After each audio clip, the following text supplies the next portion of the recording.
Przeczytaj nasz list otwarty na naszej stronie internetowej www.tvpuls.pl. Dziękujemy.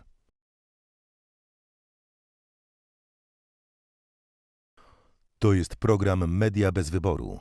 Tu miał być Twój ulubiony program. Dzisiaj nadajemy specjalną audycję w związku z akcją Media bez wyboru.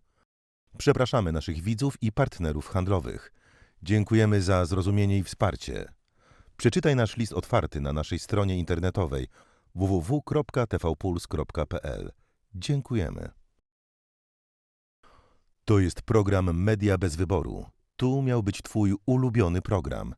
Dzisiaj nadajemy specjalną audycję w związku z akcją Media bez wyboru. Przepraszamy naszych widzów i partnerów handlowych. Dziękujemy za zrozumienie i wsparcie. Przeczytaj nasz list otwarty na naszej stronie internetowej www.tvpuls.pl. Dziękujemy.